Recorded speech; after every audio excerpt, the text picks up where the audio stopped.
वृक्ष संवर्धन काळाची गरज। कुमारी विघ्नेशा राजे किशोर आहेर इयत्ता 4थी जिल्हा परिषद प्राथमिक शाळा घारगाव इतक्या कमी वयामध्ये निसर्गाचे 100 फोटो स्वतः हाताने पेंटिंग करून मराठी शाळेमध्ये जाऊन निसर्ग कसा वाचवता येईल यावर जनजागृती करण्याचा मानस या चिमुकली पुढे आहे। तर पहिले प्रदर्शन राष्ट्रपती पुरस्कार प्राप्त ठिकेकरवाडी येथे 100 चित्रे दाखवून भरवण्यात आले आहे। तर इतक्या कमी वयामध्ये हातीचा छंद बघून खंदरमाळवाडी गावचे सरपंच गणेशजी लेंडे सर यांनी तिचे व तिच्या वडिलांचे खूप कौतुक केले। तर असेच अनेक विद्यार्थी प्रत्येक शाळांमधून घडले गेले तर निसर्ग नक्कीच चांगल्या प्रकारे वाचता येईल। याचं ज्वलंत उदाहरण म्हणजे ही विघ्नेशा राजे किशोर आहेर आहे। कानोसा न्यूज घारगाव।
घारगाव गावची एक चिमुकली जिल्हा परिषद प्राथमिक शाळा घारगावमध्ये शिक्षण घेणारी विघ्नेशा राजे किशोर आहेर हिने आपल्या समोर वृक्ष संवर्धन या विषयावरती वृक्ष संवर्धन काळाची गरज या विषयावरती आपल्या समोर जे मनोगत व्यक्त केलं आणि तिने आपल्या जिल्हा परिषद प्राथमिक शाळा खंदरमाळमध्ये जे चित्रांचं प्रदर्शन भरवलं त्याबद्दल मी गावचा सरपंच या नात्यानं शाळा व्यवस्थापन समितीच्या वतीनं सर्व ग्रामस्थांच्या वतीनं तिचा मनपूर्वक आभार व्यक्त करतो। सर, आपण सर्वांनी या ठिकाणी तिचं मनोगत ऐकलं.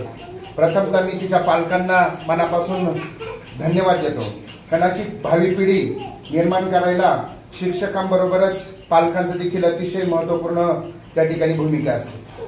आपण पाहत असतो विद्यार्थी घडला पाहिजे ही भूमिका प्रत्येक पालकाची असते, परंतु आपण त्याच्याकडे किती लक्ष देतो हे देखील फार महत्वाचं आहे. आणि हे खऱ्या अर्थानं आज विघ्नेशाच्या माध्यमातून आज आपण या ठिकाणी पाहिलं.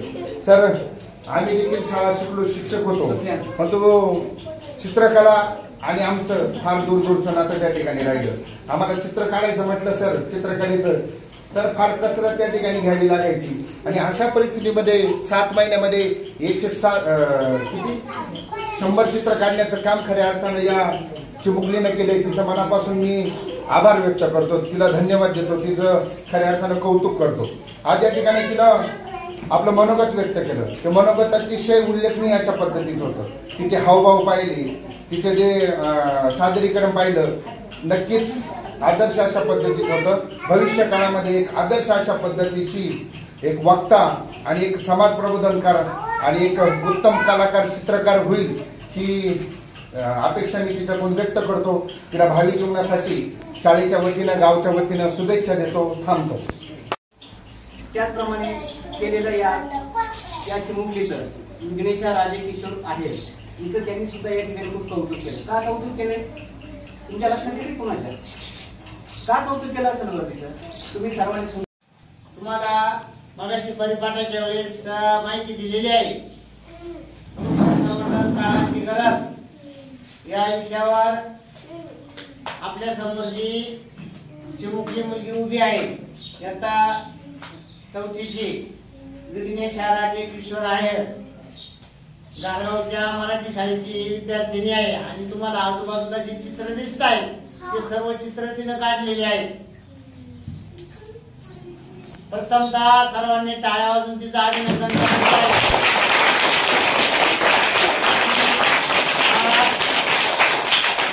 आता या ठिकाणी वृक्ष संवर्धन काळाची गरज या विषयावर तिचं छोटस व्याख्यान सुद्धा होणार आहे. या कार्यक्रमासाठी आपल्या गावचे सरपंच सन्माननीय गणेश भाऊ लेंडे उपस्थित आहेत.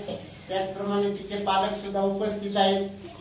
त्यानंतर पत्रकार काळे साहेब सुद्धा या ठिकाणी आलेले आहेत आणि आपला शिक्षक वृंद सुद्धा या ठिकाणी उपस्थित आहे. पुन्हा एकदा मी सर्वांचा या ठिकाणी कार्यक्रमात उपस्थित राहिल्याबद्दल स्वागत करतो आणि लगेच या ठिकाणी कार्यक्रमात सुरुवात करावी अशी त्यांना विनंती.